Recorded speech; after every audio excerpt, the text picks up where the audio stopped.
Bab 6-10. Bab 6 Alkemis. Di dalam kotak giok, pil hijau, seukuran mata naga, diletakkan dengan tenang. Aroma menyegarkan yang telah menyebar ke seluruh aula berasal dari pil. Di daratan Douqi, untuk menjadi Douze, seseorang harus mampu mengompres Qi di dalam tubuhnya sendiri ke badai Qi. Tetapi proses mengompresi Qi menjadi siklon Qi memiliki tingkat kegagalan yang sangat tinggi. Setelah gagal, 9 duan Qi seseorang akan jatuh kembali ke 8 duan. Beberapa orang yang tidak beruntung perlu mengompres Qi mereka 10 kali atau lebih sebelum mereka berhasil melakukannya. Tetapi dengan membuang begitu banyak waktu pada kompresi Qi, seseorang akan kehilangan waktu terbaik untuk berlatih Qi dan dengan demikian menghancurkan masa depan mereka. Qi Gathering Power, penggunaannya adalah untuk memungkinkan seseorang dengan 9 duan Qi memiliki tingkat keberhasilan 100% saat mencoba mengompresi Qi seseorang. Efek ini membuat banyak orang bermata merah. Lagi pula, siapapun yang bukan Douze diperlakukan dengan sangat buruk. Tapi Qi Gathering Power bukanlah sesuatu yang dibuat oleh alam, melainkan dibuat oleh seseorang, alkemis. Di Douqi Mainland, satu-satunya profesi yang lebih diinginkan daripada Douze adalah alkemis. Seperti namanya, alkemis mampu membuat pil khusus yang meningkatkan kekuatan seseorang. Setiap alkemis agen bebas dicari oleh banyak kekuatan. Alasan mengapa alkemis memiliki posisi yang begitu tinggi adalah karena betapa langkanya alkemis dan seberapa ketat persyaratan untuk menjadi seorang alkemis. Pertama-tama, seseorang harus memiliki atribut api. Dan kemudian, dalam atribut api, seseorang harus memiliki sepotong kecil atribut kayu untuk bertindak sebagai katalisis dalam pemurnian pil. Di daratan Douqi, atribut seseorang ditentukan oleh jiwanya. Jiwa sejak lahir hanya akan memiliki satu atribut tunggal dan menolak atribut lainnya. Jadi tidak mungkin seseorang memiliki dua atribut. Tentu saja, tidak ada yang tidak mungkin. Dalam 1 juta orang, akan selalu ada seseorang yang memiliki jiwa yang bermutasi. Di dalam orang-orang yang memiliki jiwa yang bermutasi ini, beberapa memiliki potensi untuk menjadi alkemis. Namun, seseorang yang memiliki atribut api dan kayu tidak cukup untuk menjadi seorang alkemis. Itu karena seseorang juga harus memiliki persepsi jiwa atau pencetakan jiwa yang kuat. Dalam penyempurnaan pil, 3 persyaratan terpenting adalah bahan, nyala api, dan persepsi jiwa seseorang. Bahan, mereka harus menjadi harta karun alam. Lagi pula, bahkan alkemis terbaik pun tidak bisa membuat pil tingkat dewa dari bahan sampah. Oleh karena itu, bahan dasar yang baik sangat penting untuk pil yang baik. Api atau api yang dibutuhkan saat memurnikan pil. Api yang digunakan dalam pemurnian pil bukanlah api biasa, melainkan api Douqi yang diciptakan melalui Douqi dengan atribut api. Tentu saja, ada beberapa api bermutasi yang sangat kuat di alam. Beberapa alkemis yang kuat akan mengambil api ini dan menggunakannya untuk memurnikan pil alih-alih api Douqi mereka sendiri. Api yang bermutasi ini tidak hanya meningkatkan tingkat keberhasilan penyempurnaan, tetapi juga meningkatkan efektivitas pil.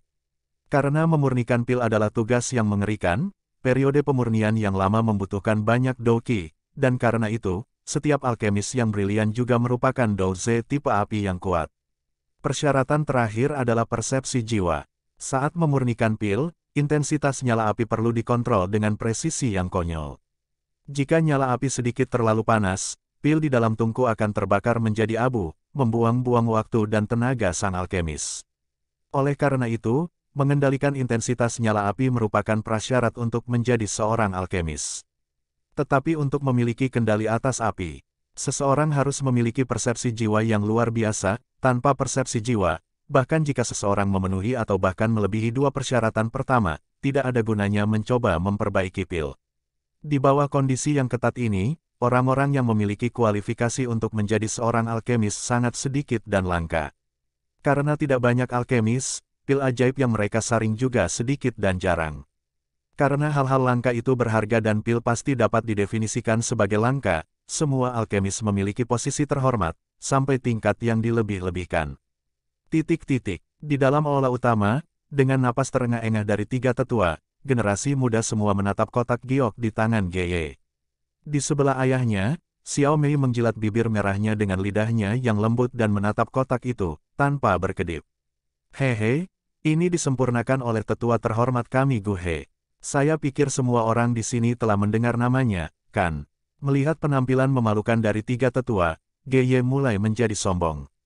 Pil ini disempurnakan oleh pil King Guhe. Mendengar kata-kata Geye, ketiga tetua sekali lagi mempermalukan diri mereka sendiri.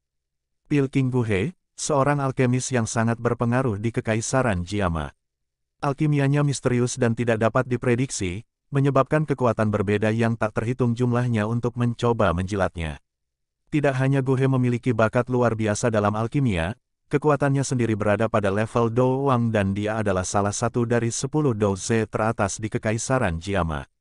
Disempurnakan oleh tangannya, nilai Qi Gathering Powder mungkin secara eksponensial lebih tinggi dari Qi Gathering Power normal lainnya. Tiga tetua tersenyum pada bubuk pengumpul Qi di dalam kotak giok. Jika klan Xiao mendapatkan bubuk pengumpul Qi ini, maka klan Xiao mungkin dapat mengembangkan Douze muda lainnya. Tepat ketika ketiga tetua berpikir tentang cara mendapatkan pil untuk cucu mereka sendiri, sebuah suara muda yang dipenuhi amarah bergema di aula utama. Ten, Geye, akan lebih baik jika kamu menyimpan pilnya. Permintaanmu, kami mungkin tidak akan menerimanya. Aula utama terdiam dan tatapan semua orang tertuju pada wajah lembut Xiao Yan di sudut. Xiao Yan, kamu tidak punya hak untuk mengatakan apapun sekarang. Diam. Salah satu wajah sesepuh menjadi gelap saat dia berteriak pada Xiao Yan. Xiao Yao, diamlah. Saya tahu Anda tidak senang tentang ini, tetapi kami akan memutuskan apa yang akan terjadi. Penatua lain yang cukup tua berkata kepada Xiao Yan. Tiga penatua, jika putra atau cucu Anda menikah hari ini, apakah Anda masih akan mengatakan itu? Xiao Yao perlahan berdiri, ujung mulutnya melengkung ke atas sebagai ejekan. Karena jelas bahwa ketiga tetua memperlakukannya dengan jijik, mengapa dia harus begitu menghormati mereka? Kamu, mendengar kata-kata Xiao Yan, tiga tetua tidak bisa menemukan cara untuk membantah kata-katanya. Penatua ketiga yang pemarah bahkan mulai mewujudkan dokinya dengan marah. Tiga tetua, Xiao Yao Gege tidak salah. Dia adalah korban dari ini jadi kalian tidak boleh memutuskan untuknya. Suara seorang gadis yang jelas terdengar di aula utama. Mendengar suara gadis itu, arogansi ketiga tetua jatuh dan setelah bertukar pandang khawatir, mereka semua mengangguk dan duduk kembali. Melihat ketiga tetua itu mundur, Xiao Yao menoleh ke belakang dan menatap dalam pada Xiao Sun Er yang tersenyum. Kamu siapa, untuk dapat membuat ketiga tetua takut padamu? Menekan kebingungannya, Xiao Yao dengan cepat berjalan dan dengan hormat membungkuk kepada ayahnya, Xiao San. Setelah itu, dia berbalik menghadap Nalan Yanran. Perlahan-lahan menghirup udara, dia bertanya, Nona Nalan, saya ingin mengajukan pertanyaan. Kunjungan Anda ke sini hari ini, untuk melepaskan pernikahan, apakah kakek Nalan memberikan persetujuannya? Sebelumnya, ketika Xiao Yan keluar dari sudutnya, Nalan Yanran sudah merasa tidak nyaman dengannya. Sekarang mendengar pertanyaannya, alisnya berkerut. Orang ini, pada awalnya saya pikir dia cukup baik, tapi dia sebenarnya sangat tidak tahu malu. Apakah dia tidak tahu perbedaan antara kita berdua? Mengkritik Xiao Yan dalam pikirannya, Nalan Yanran tidak pernah mempertimbangkan bagaimana melepaskan pernikahan akan menempatkan Xiao Yan dan ayahnya ke dalam situasi yang canggung dan menyebalkan. Berdiri dan menatap suaminya, Nalan Yanran berkata, kakek tidak memberikan persetujuannya.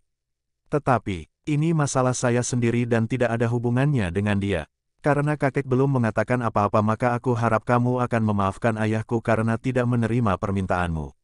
Pernikahan kami ditetapkan oleh kedua kakek kami dan karena tidak ada dari mereka yang mengatakan untuk melepaskan pernikahan maka pernikahan ini akan terus berlanjut. Atau yang lain, orang-orang yang mencoba untuk melepaskan pernikahan akan tidak menghormati leluhur mereka. Saya pikir, bahwa di dalam klan kami, tidak ada orang yang akan melakukan hal yang tidak terhormat seperti itu.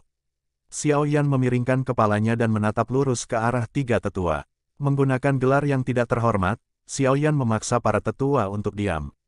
Dalam klan yang ketat, melakukan sesuatu yang menghujat seperti tidak menghormati leluhur sudah cukup bagi mereka untuk kehilangan tempat sebagai penatua klan. Kamu, setelah ditolak oleh Xiao Yan, Nalan Yanran tidak dapat menemukan argumen untuk membalas klaim Xiao Yan. Wajahnya menjadi pucat dan kakinya menghentak-hentakkan kakinya. Sifat putri rajanya menjadi jelas. Melihat pemuda itu dengan jijik, dia dengan kesal berkata, dalam kondisi apa Anda akan melepaskan pernikahan? Apakah ganti ruginya terlalu sedikit? Baiklah, saya bisa meminta guru saya untuk memberi Anda 3 ki gathering powder lagi. Selain itu, jika Anda mau, saya dapat mengizinkan Anda bergabung dengan fraksi awan berkabut dan mempelajari metode pelatihan Doki yang mendalam. Apakah itu cukup? Mendengar kondisi menarik dari Nalan Yanran, napas ketiga tetua mulai menjadi berat. Di dalam aula utama, generasi muda menelan air liur. Bergabung dengan fraksi Mystic Cloud. Ya Tuhan, itulah impian banyak orang. Setelah mengatakan semua kondisi ini, Nalan Yanran mengangkat dagunya yang seputih salju, seperti seorang putri berbicara kepada pelayannya. Dia menunggu tanggapan Xiao Yan dan tahu bahwa kondisi ini sudah cukup untuk membuat setiap pemuda gila.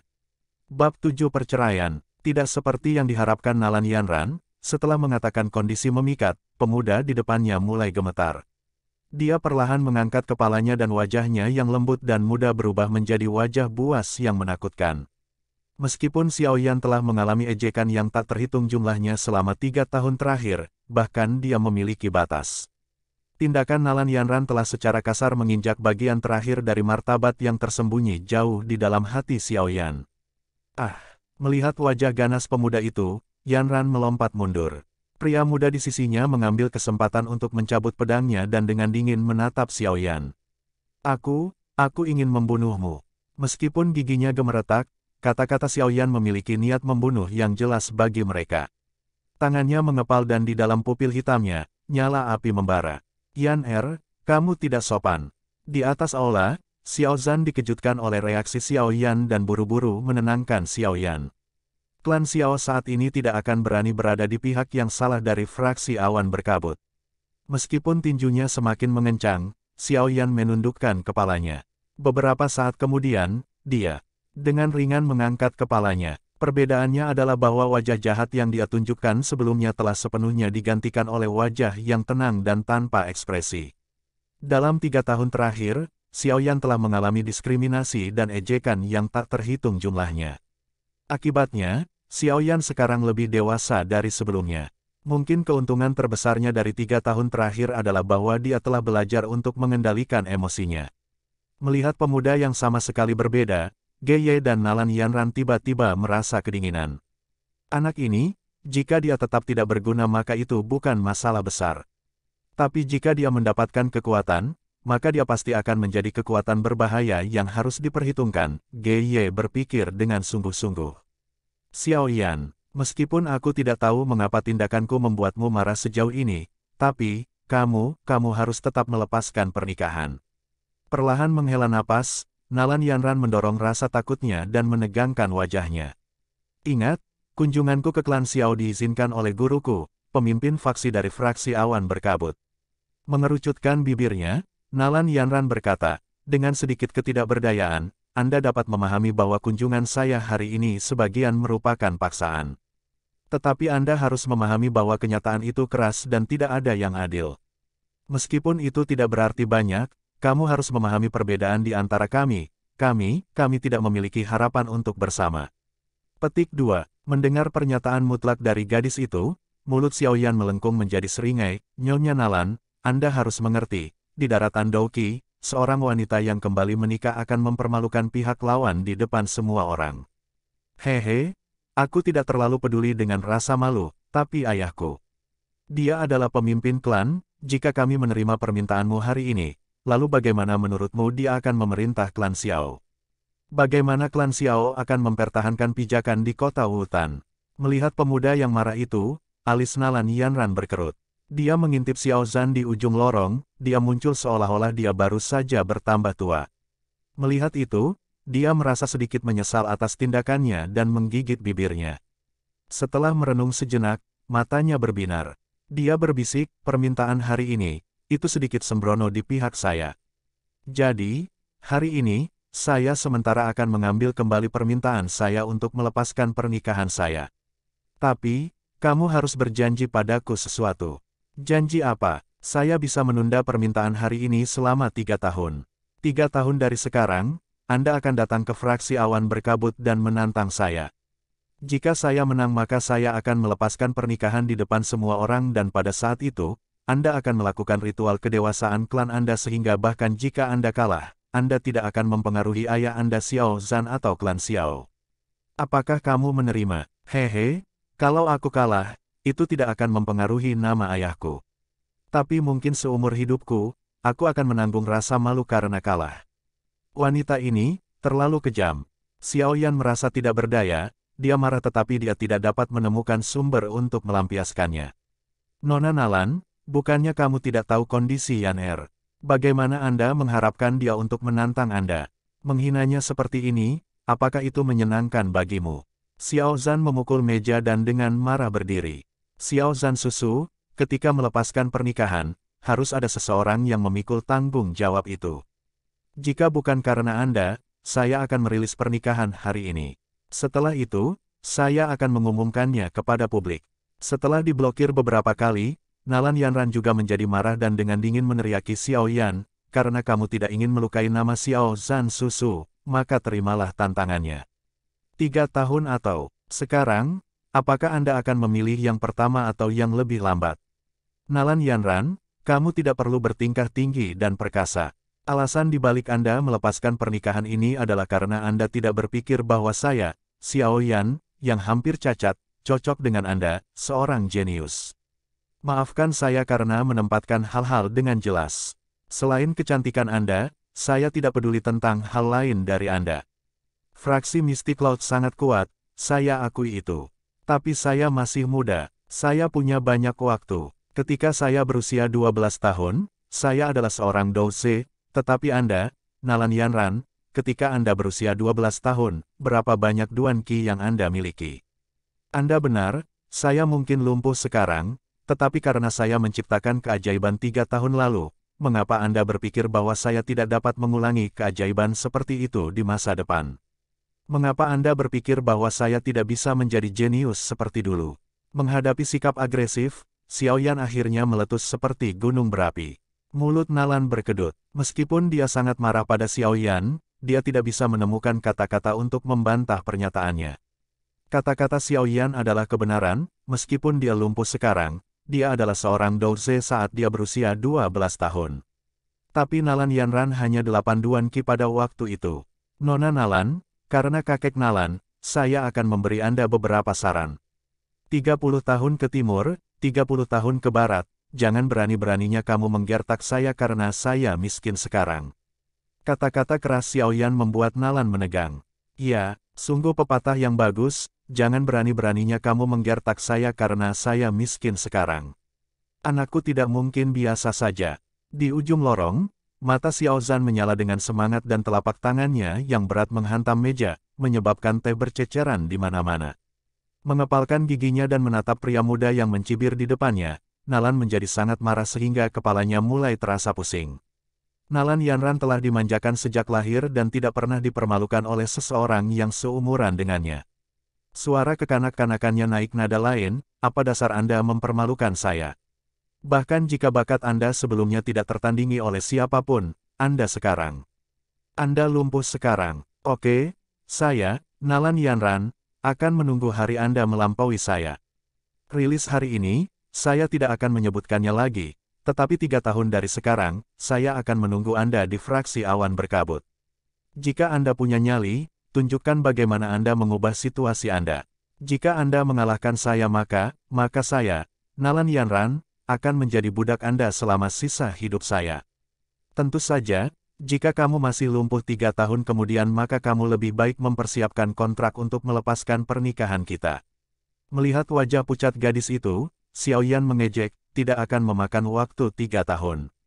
Aku tidak akan menginginkanmu bahkan jika kamu memohon padaku untuk menjadi istriku. Setelah mengatakan itu, Xiao Yan mengabaikan wajah beku Yanran dan berbalik. Dengan cepat berjalan ke depan ke meja, dia mengeluarkan kertas dan mulai menulis. Tinta perlahan jatuh ke kertas, dan akhirnya, penanya berhenti bergerak. Tiba-tiba, tangan kanan Xiao Yan meraih pedang pendek di atas meja dan mengarahkan pisau tajam itu ke tangan kirinya. Segera setelah menyiapkan pedang, dia dengan kuat mengambil darah dari tangan kirinya. Tangannya yang berlumuran darah menekan kertas putih itu, meninggalkan bekas merah yang mencolok. Dengan ringan mengambil kontrak, Xiao Yan tertawa, tawa kemenangan. Ketika dia berjalan melewati Yanran, dia menghancurkan kontrak di atas meja. Jangan berani-beraninya kamu berpikir bahwa aku, Xiao Yan, sangat memikirkan istri jenius. Kontrak ini, bukan kontrak untuk melepaskan pernikahan melainkan, saya menceraikan Anda dari klan Xiao. Mulai sekarang, kamu, Nalan Yanran, tidak memiliki hubungan dengan klan Xiao. Kamu berani menceraikanku. Melihat kontrak berdarah di atas meja, mata Nalan Yanran terbuka lebar tak percaya. Dengan kecantikan, bakat, dan latar belakangnya, diceraikan oleh seorang cacat klan kecil. Pergantian kejadian yang tiba-tiba ini membuatnya berpikir bahwa dia sedang bermimpi. Dengan dingin melihat ekspresi tercengang Nalan Yanran, Xiao Yan berbalik dan berlutut di depan Xiao Zhan. Dia memberikan kotau berat, menggigit bibirnya, dan tidak mengatakan apa-apa. Meskipun Xiao Yan benar-benar menceraikan Nalan Yanran, ketika peristiwa menyebar, orang lain mungkin tidak berpikir bahwa itu adalah kebenaran. Mereka, yang tidak tahu apa yang terjadi, akan berpikir bahwa Nalan Yanran menggunakan latar belakang tiraninya untuk memaksa klan Xiao melepaskan pernikahan. Lagi pula, dengan kecantikan, bakat, dan latar belakang Yanran, seorang cacat dari klan Xiao tidak akan pernah bisa menandinginya. Tidak ada yang akan berpikir bahwa Xiao Yan memiliki keberanian untuk menceraikan pemimpin faksi masa depan dari fraksi awan berkabut. Karena itu, sebagai ayah Xiao Yan, Xiao Zhan mungkin harus menanggung ejekan tanpa akhir. Melihat Xiao Yan yang berlutut dan memahami perasaan bersalah yang dimiliki putranya, Xiao Zhan tersenyum tak berdaya, saya percaya bahwa putra saya tidak akan lumpuh selamanya. Gosip tidak akan memiliki peluang ketika fakta-fakta sulit keluar di masa depan. Petik 2. Ayah, 3 tahun dari sekarang, aku akan pergi ke fraksi awan berkabut dan menebus rasa malu hari ini. Dengan mata sedikit basah, Xiao Yan melakukan kotau berat lainnya dan berdiri. Tanpa ragu, Xiao Yan berjalan menuju pintu aula utama. Ketika dia melewati Nalan Yanran, Xiao Yan berhenti sejenak dan mengeluarkan kata-kata dingin dari mulut mudanya. 3 tahun dari sekarang, aku akan menemukanmu. Bayangan pemuda itu, di bawah terik matahari, terbentang sangat jauh. Melihatnya, itu tampak sangat sepi. Mulut kecil Nalan Yanran terbuka tetapi tidak ada suara yang keluar. Dia menatap punggung Xiao Ya yang menghilang dan kontrak di tangannya terasa seberat gunung. Ahem, karena tujuanmu telah tercapai, silakan pergi sekarang. Melihat pemuda yang sedang surut itu, meskipun wajah Xiao Zhan tanpa ekspresi, tangan di dalam lengan bajunya mengepal begitu erat hingga jari-jarinya menjadi putih pucat. Xiao Susu, saya minta maaf untuk acara hari ini. Jika Anda punya waktu di masa depan, pastikan untuk datang mengunjungi klan Nalan. Dengan ringan membungkuk pada Xiao Zhan yang tenang, Nalan juga tidak ingin tinggal. Dia dengan cepat berdiri dan pergi menuju pintu aula utama. Di belakangnya, Geye dan pemuda tampan itu dengan cepat mengikutinya. Ambil bubuk pengumpul Qi. Melambaikan tangannya, Xiao Zhan melemparkan kotak giok di atas meja ke arah mereka. Geye dengan cepat menangkap kotak yang jatuh dan tersenyum pahit sambil menempatkan kotak itu di dalam cincinnya. Nona Nalan, semoga Anda tidak menyesali tindakan Anda hari ini. Dan juga, jangan berasumsi bahwa dengan fraksi awan berkabut di belakang Anda dapat melakukan apapun yang Anda inginkan. Ada banyak orang yang lebih kuat dari Yun Yun. Saat Nalan Yanran hendak keluar dari pintu, suara dingin seorang gadis jernih terdengar di dalam aula. Langkah ketiganya berhenti dan mereka melirik ke sudut tempat suara itu berasal, menemukan seorang gadis berpakaian ungu perlahan membalik buku. Sinar matahari bersinar melalui jendela di sebelahnya dan dengan sempurna membungkus gadis itu. Dari jauh, dia tampak seperti teratai ungu surgawi yang mekar, bersih dan anggun, seolah-olah dia berasal dari surga. Seolah-olah, dia merasakan tatapan dari ketiganya. Gadis itu mengangkat kepalanya dari buku lama dan di musim gugur seperti matanya, garis tipis api keemasan mengintip keluar. Melihat api tipis di mata gadis itu, Geye segera menegang dan ekspresi ketakutan melintasi wajahnya yang keriput. Tangannya yang keriput segera meraih Nalan Yanran dan pemuda yang bingung dan dia melarikan diri dari aula utama seolah-olah dia takut akan nyawanya. Melihat tindakan Geye, kecuali beberapa orang, yang lain semua memiliki ekspresi kebingungan. Bab 8 Penatua Misterius. Tanpa emosi meninggalkan aula utama, Xiao Yan yang frustrasi mengikuti rutinitas hariannya dan perlahan-lahan naik ke puncak gunung di belakang gedung klan. Duduk di puncak gunung, Xiao Yan dengan tenang menyaksikan puncak gunung yang curam jauh diselimuti kabut. Di sana, dalam kabut, adalah pegunungan binatang sihir yang terkenal di Kekaisaran Jiama. Hehe, kekuatan di dunia ini, tanpa kekuatan, kamu bahkan tidak berharga. Setidaknya, tidak ada yang mencoba menginjak-injak kotoran. Dengan bahu melambai ke atas dan ke bawah, suara lembut dan mengejek diri pemuda itu bergema di puncak gunung, memenuhi udara dengan kesedihan. Menarik rambutnya, Xiao Yan menggigit bibirnya, membiarkan rasa berdarah menyebar di mulutnya. Meskipun dia tidak membiarkan emosinya menguasainya di aula utama, kata-kata Nalan Yanran menusuk hatinya seperti pisau. Aku tidak akan pernah dihina seperti ini lagi. Membuka tangan kirinya, yang masih memiliki bekas luka berdarah dari kejadian hari itu, suara Xiao Yan serak tapi tegas. Hehe, nak, sepertinya kamu butuh bantuan. Tepat ketika Xiao Yan mengucapkan sumpahnya, tawa aneh dan keriput memasuki telinganya. Wajah Xiao Yan berubah dan dia segera berbalik. Dengan tatapan seperti elang, dia mengamati sekelilingnya tetapi bahkan tidak menemukan bayangan. Hehe, berhenti mencari, aku ada di jarimu. Tepat ketika Xiao Yan berpikir bahwa dia sedang berhalusinasi, tawa aneh tanpa tujuan terdengar lagi. Mata Xiao Yan berkontraksi dan tatapannya jatuh pada cincin hitam tangan kanannya. Kau sedang berbicara, menahan jantungnya yang berdebar kencang, Xiao Yan berusaha menjaga suaranya tetap tenang. Nak, kamu cukup tenang, tidak takut bodoh. Dari ring, suara mengejek terdengar. Kamu siapa? Kenapa kamu ada di cincinku? Apa yang coba dilakukan? Setelah menenangkan dirinya, Xiao Yan mengajukan pertanyaan penting. Siapa saya? Kamu tidak perlu tahu, aku tidak akan menyakitimu. Hahaha, setelah bertahun-tahun, akhirnya saya menemukan seseorang dengan jiwa yang cukup kuat. Betapa beruntungnya, hehe, saya harus berterima kasih atas persembahan Anda selama 3 tahun terakhir, kalau tidak saya mungkin masih akan tidur. Petik 2, persembahan. Xiao Yan mengedipkan matanya bingung. Setelah beberapa saat, wajahnya menjadi gelap dan kata-kata dingin melompat keluar dari giginya dengan susah payah, Dokiku menghilang, kamu melakukan itu. Hehe, aku harus melakukan itu, nak, jangan marah padaku. Kamu F*CKER. Xiao Yan yang biasanya tenang dan tenang menjadi marah seperti orang gila. Wajah kecilnya dipenuhi dengan kebiadaban, dan tanpa peduli bahwa cincin itu adalah satu-satunya kenang-kenangan ibunya, dia merobek cincin itu dari jarinya dan melemparkannya ke tebing dengan sekuat tenaga. Saat cincin itu terlepas dari tangannya, pikiran Xiao Yan akhirnya menjadi jernih.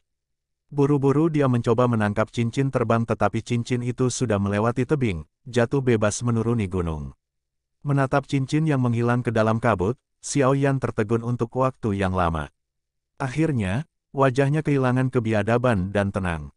Dia memukul dahinya, kesal, idiot itu terlalu sembrono, terlalu sembrono. Untuk menyadari bahwa penyebab penghinaannya selama 3 tahun terakhir adalah cincin yang selalu dia kenakan, tidak mengherankan jika Xiao Yan bereaksi begitu keras. Setelah duduk di tepi tebing untuk waktu yang lama, Xiao Yan tak berdaya menggelengkan kepalanya. Berdiri, dia bersiap untuk kembali tetapi matanya melebar dan jarinya dengan gemetar menunjuk ke benda di depannya. Di depan Xiao Yan ada cincin hitam pekat, mengambang di langit. Tapi hal yang paling mengejutkan Xiao Yan adalah sosok keriput transparan di atas ring. Hehe, nak, kamu tidak perlu marah begitu kan? Saya hanya mengambil 3 tahun dari Doki Anda. Penatua transparan itu tersenyum pada Xiao Yan yang tercengang. Mulut Xiao Yan berkedut dan dia menekan amarahnya. Dia berkata, kakek, karena kamu bersembunyi di dalam ring, maka kamu harus tahu berapa banyak rasa sakit yang kamu sebabkan padaku sejak kamu mengambil Doki-ku kan. Tapi dengan 3 tahun penghinaan ini, kamu sudah dewasa kan? Apakah Anda berpikir bahwa 3 tahun lalu Anda akan memiliki toleransi dan pola pikir seperti ini? Xiao Yan mengerutkan alisnya tapi emosinya mulai tenang. Setelah kemarahan, sedikit kebahagiaan mengambil alih Xiao Yan. Karena dia tahu mengapa Doki-nya menghilang, bakatnya telah kembali. Memikirkan kesempatan untuk melepas gelar lumpuh yang tak terhitung jumlahnya telah dikenakan padanya, Xiao Yan merasa seolah-olah dia telah dilahirkan kembali.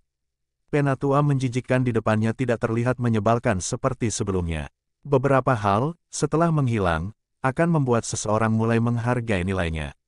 Setelah kehilangan dan mendapatkannya kembali, seseorang lebih menghargainya. Dengan ringan memutar pergelangan tangannya, Xiao Yan menghela napas panjang dan berkata, Meskipun aku tidak tahu siapa kamu, aku ingin tahu apakah kamu berencana untuk tetap berada di ring untuk mencuri Doukiku.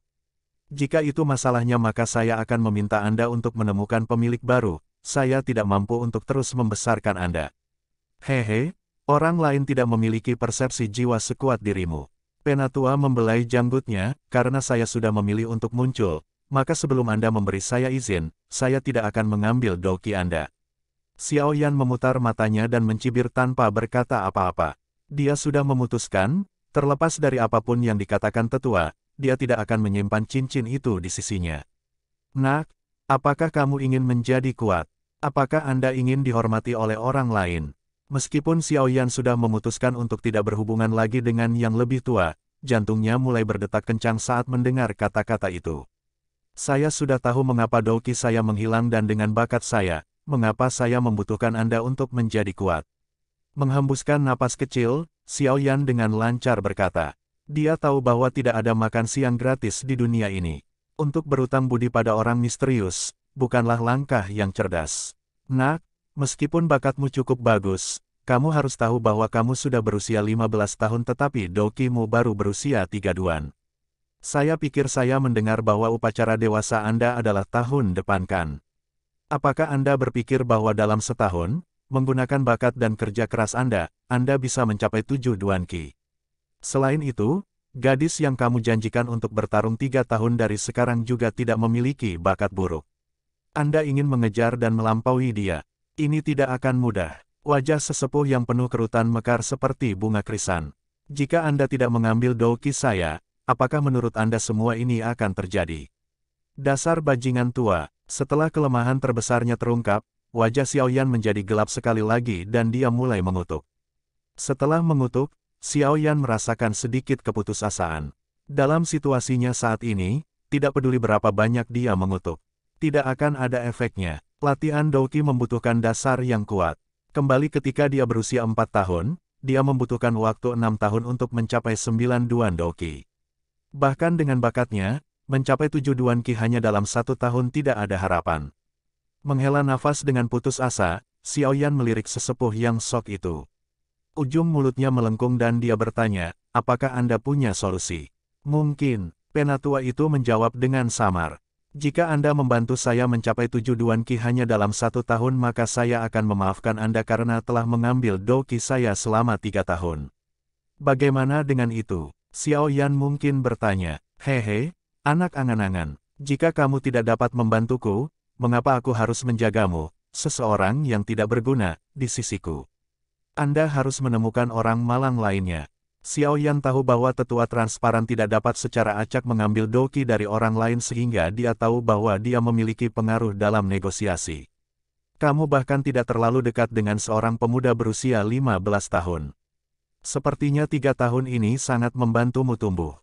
Apakah rencanaku menjadi bumerang? Melihat Xiao Yan yang pintar, tetua itu berhenti dan kemudian dengan tercengang menggelengkan kepalanya.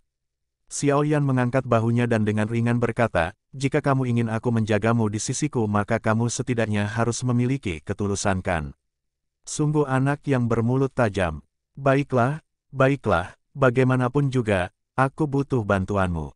Tanpa pilihan lain, tetua itu mengangguk dan perlahan turun ke tanah. Setelah memeriksa Xiao Yan sebentar, senyum berbahaya menyebar di wajahnya. Tetapi begitu muncul, ia pergi dan sesepuh merenung sejenak sebelum tidak mau bertanya, apakah Anda ingin menjadi seorang alkemis? Bab 9 Yao Lao, Alkemis. Mendengar kata-kata tetua, Xiao Yan berhenti sebelum melanjutkan, di daratan Douki, semua orang ingin menjadi seorang alkemis, tetapi apakah semudah itu menjadi seorang alkemis? Ada begitu banyak persyaratan yang keras. Tiba-tiba, suara Xiao Yan jatuh dan dia mengangkat kepalanya, aku memenuhi persyaratan. Menikmati ekspresi terkejut namun bersemangat yang ditunjukkan Xiao Yan, sesepuh itu mengelus jenggotnya perlahan. Setelah melihat-lihat Xiao Yan selama beberapa detik lagi, dia akhirnya berkata dengan sedikit tidak berdaya, meskipun kamu hampir tidak berhasil, aku berutang budi padamu. Hah, terserahlah, aku akan menganggap ini sebagai balasannya. Melihat sesepuh yang enggan, Xiao Yan berpikir bahwa kakek itu berbohong tentang dia yang nyaris tidak berhasil, tetapi dia terlalu malas untuk menyelidiki lebih lanjut. Terlepas dari kegembiraannya, dia masih memiliki kecurigaan. Bahkan jika aku berhasil, alkemis diajari oleh alkemis lain. Apakah kamu seorang alkemis? Melihat wajah kecil Xiao Yan yang mencurigakan, tetua itu menegakkan tubuh dan dengan bangga dia berkata, "Yup, aku seorang alkemis." Mengedipkan matanya, tatapan Xiao Yan pada sesepuh menjadi cerah. "Alkemis, itu benar-benar langka. Tuan, jika Anda tidak keberatan saya bertanya, apa peringkat alkemis Anda sebelumnya?" Xiao Yan menjilat bibirnya dan suara mudanya diresapi dengan sedikit rasa hormat. Di daratan Douqi, meskipun alkemis sangat jarang, masih ada perbedaan antara alkemis. Dari rendah ke tinggi, tahapan untuk alkemis berkisar dari terendah, 1, hingga tertinggi, 9. Pil King Guhe yang membuat gathering key powder yang ditawarkan Nalan Yanran adalah alkemis tahap ke-6 dan di dalam kekaisaran Jiama, dia bisa dianggap sebagai alkemis top. Tahap apa? Hehehe, saya tidak ingat. Hei, nak, apakah kamu ingin mempelajarinya atau tidak? Tetua bertanya dengan tidak sabar sambil menggelengkan kepalanya. GravityTranslations.com, tentu saja, saya mau. Xiao Yan, tidak ragu lagi dan buru-buru mengangguk dengan kepala kecilnya. Para alkemis, bahkan dengan kekuatan sekuat fraksi awan berkabut, diperlakukan dengan hormat dan hormat. Hehe, kamu mau, karena Anda mau, maka Anda harus memberi hormat kepada guru Anda. Penatua duduk di atas batu hijau dan melingkarkan kakinya di bawah dirinya. Saya perlu memberi hormat kepada guru saya. Konyol, untuk tidak memberi hormat dan masih mengharapkan saya untuk mengajari Anda semua yang saya tahu. Kamu sedang bermimpi. Penatua memutar matanya, sepertinya tetua bertele-tele benar-benar peduli dengan hubungan siswa guru ini. Tak berdaya dengan wajah masam, Xiao Yan hanya bisa dengan hormat memberi hormat kepada yang lebih tua untuk menjadi alkemis yang terhormat. Setelah menyaksikan Xiao Yan selesai memberi hormat, tetua itu akhirnya menganggukkan kepalanya, puas. Dalam suaranya, sedikit keintiman muncul, "Nama saya Yao Lao. Adapun asal saya, Anda tidak perlu tahu untuk saat ini agar Anda tidak terganggu. Yang perlu Anda ketahui adalah bahwa Pil King adalah hanya sampah di mata saya." Tapi mulutnya berkedut, Xiao Yan memperhatikan ekspresi riang sesepuh dan berpikir, apa kakek ini? Pil King Guhe yang terkenal di Kekaisaran Jiama hanya sampah. Jika ini menyebar maka seluruh Jiama mungkin akan berasumsi bahwa dia sakit jiwa.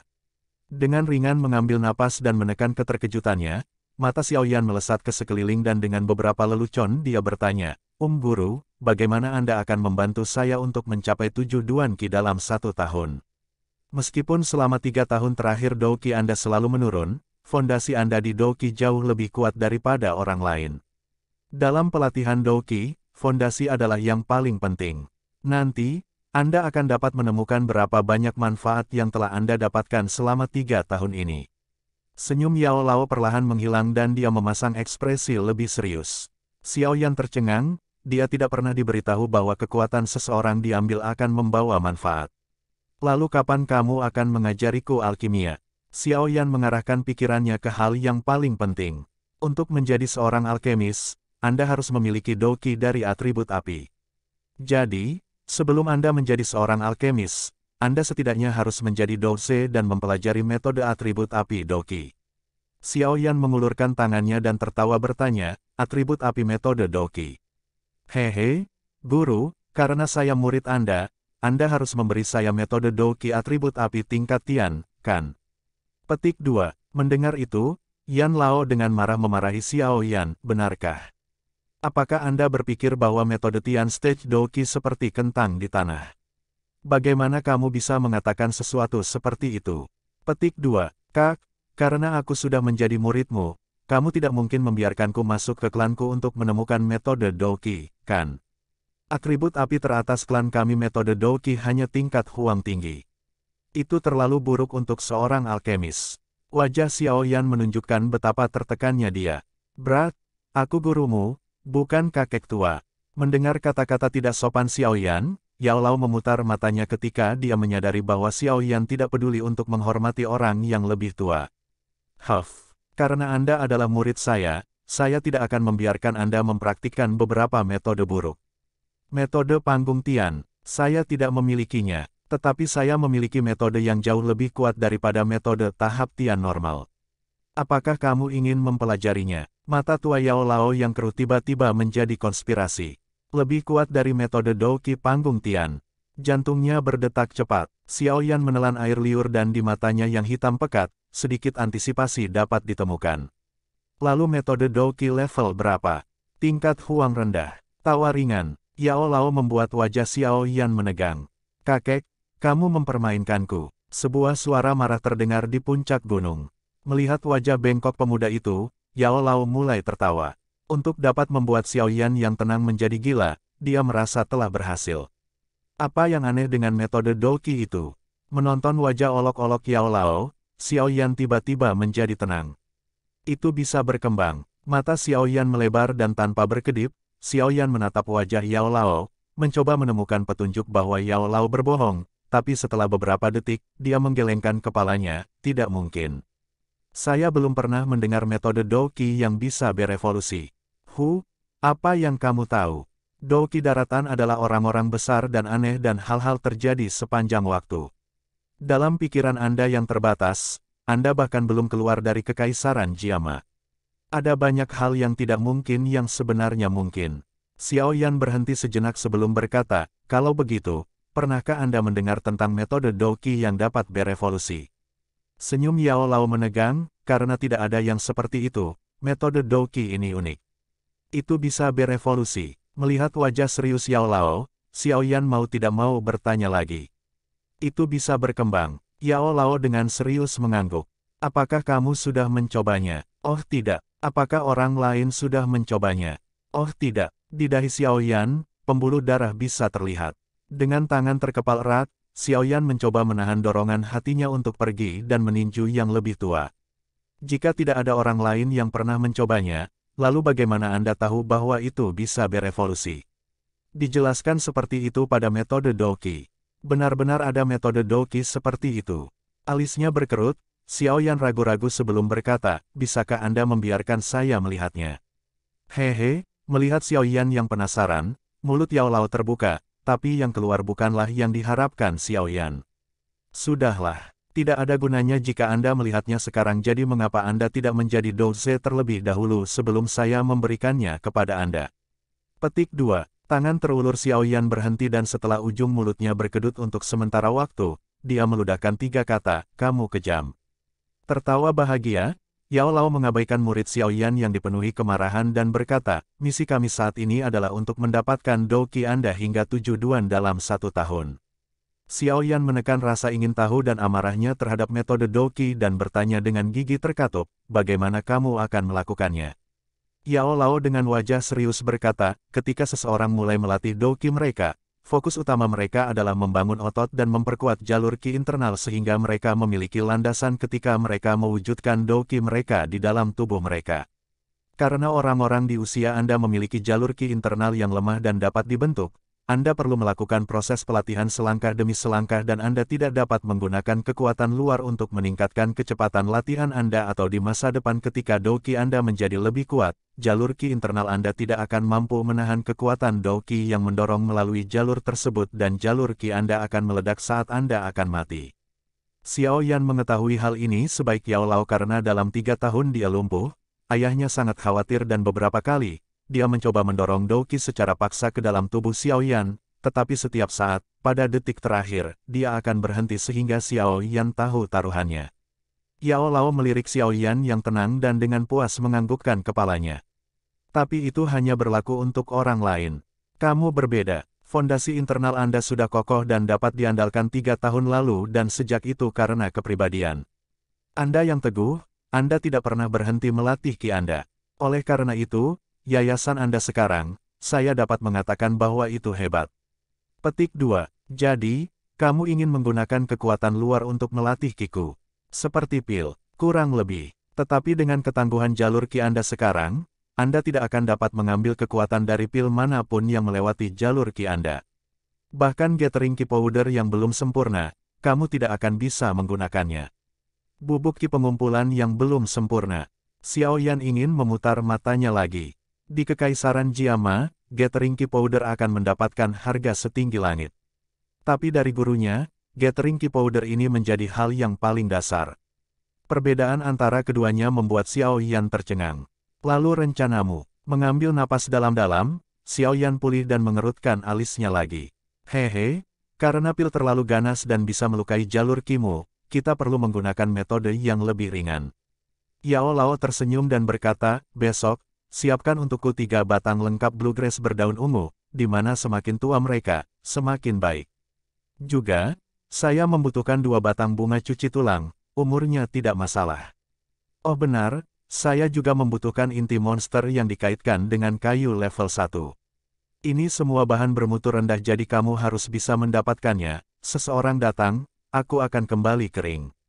Juga, jangan biarkan orang lain mengetahui keberadaanku, termasuk keluarga terdekatmu.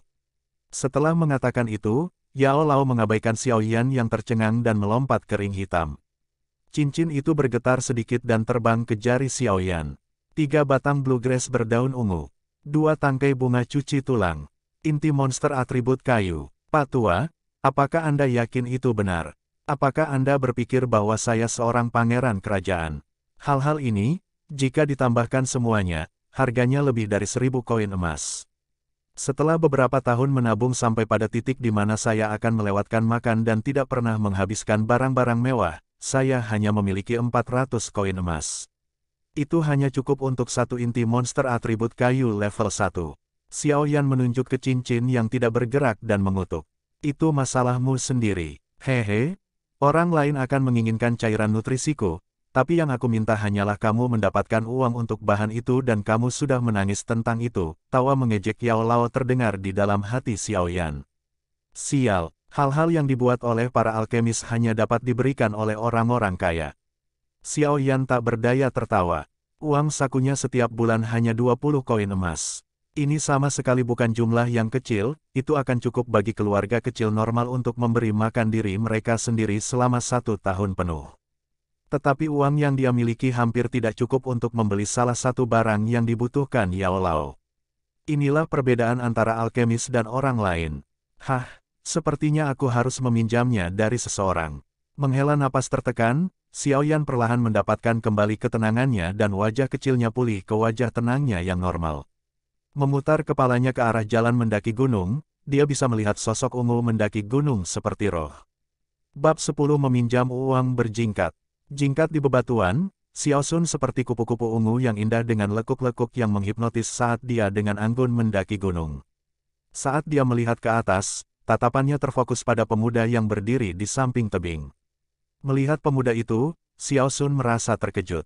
Meskipun hanya beberapa jam, dia memperhatikan bahwa dibandingkan dengan sebelumnya, Xiao Yan telah memperoleh sesuatu. Ketika mata mereka bertemu, dia akhirnya menyadari apa yang telah diperoleh kembali oleh Xiao Yan.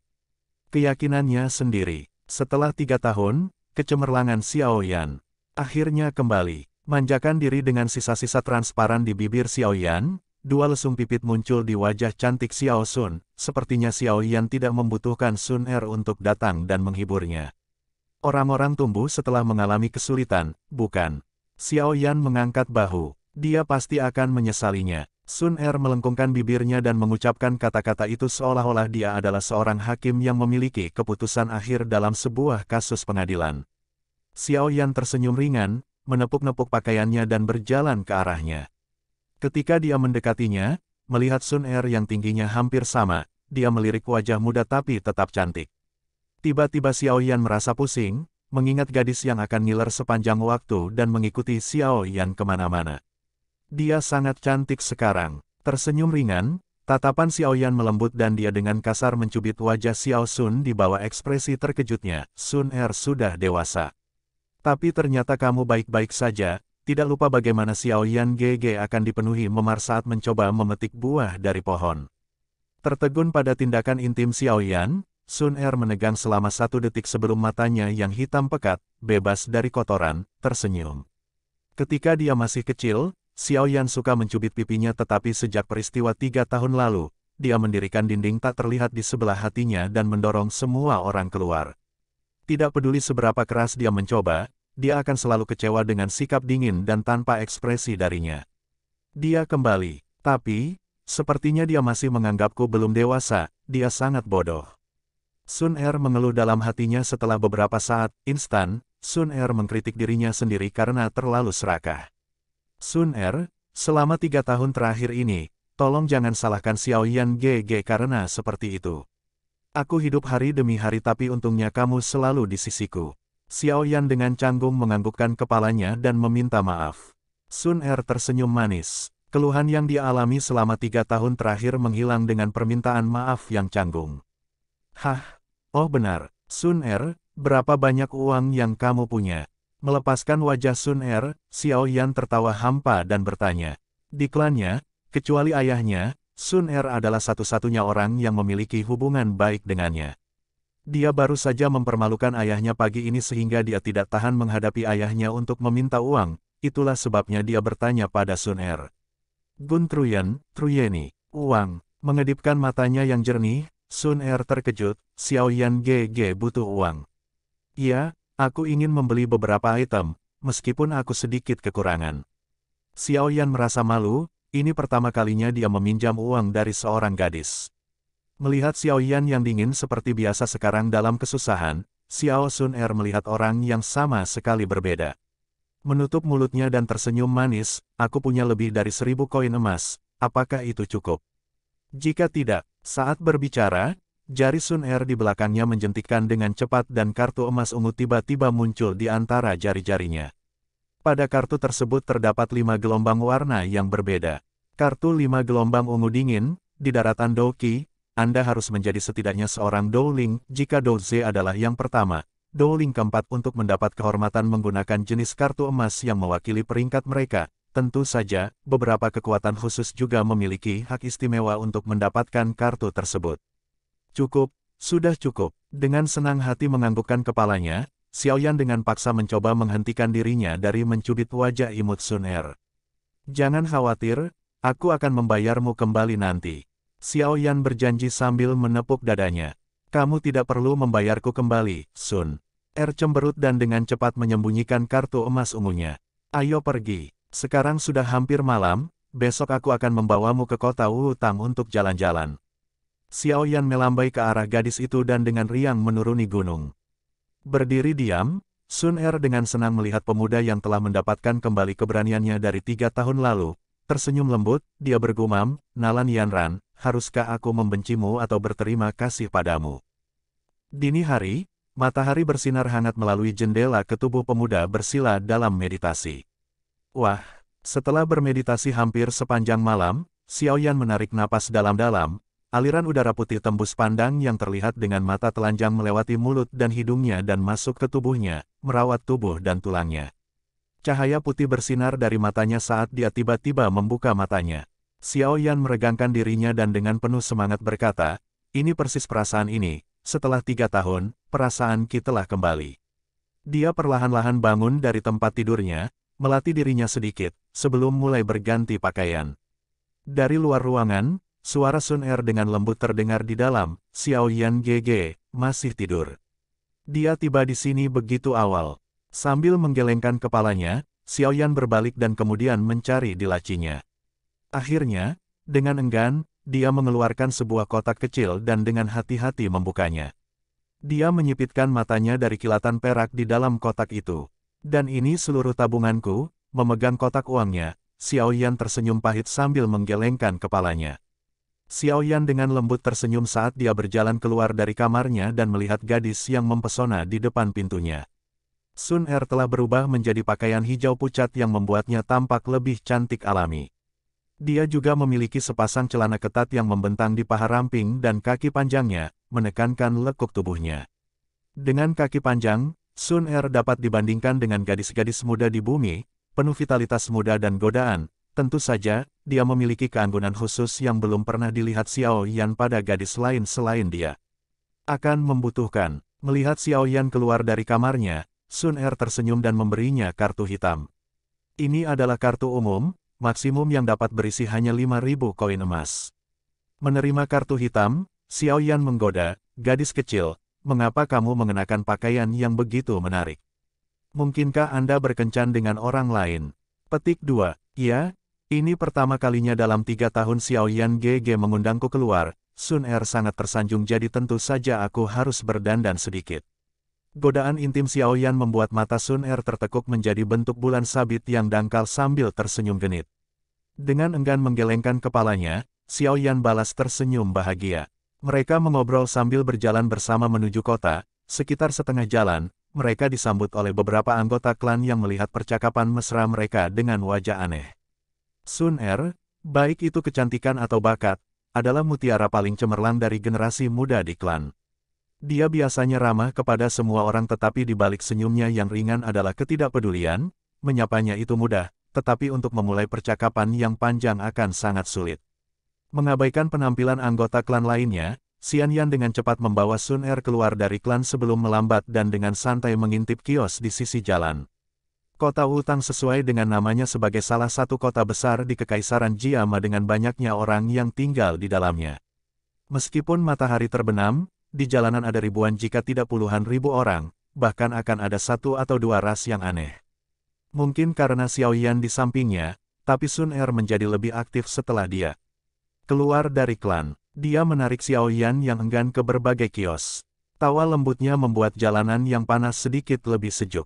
Ketika Sun Er akhirnya lelah, Xiaoyan akhirnya membawanya ke apotek terdekat. Setelah menghabiskan sekitar 900 koin emas, ia membeli 3 batang bluegrass berdaun ungu 20 tahun bersama dengan 2 batang rumput pencuci tulang 5 tahun. Ini adalah bahan kelas bawah dan dapat dibeli di apotek biasa. Untuk bahan-bahan kelas atas, Xiaoyan harus menemukannya sendiri atau membelinya di pelelangan atau jika dia beruntung, di apotek kelas atas. Melihat dana yang berkurang dengan cepat, Xiaoyan tersenyum pahit. Dia menyadari betapa pentingnya uang di Doki Mainland. Bagaimanapun, dia mendapatkan semua herbal, yang tersisa hanyalah inti monster yang dikaitkan dengan kayu tingkat 1.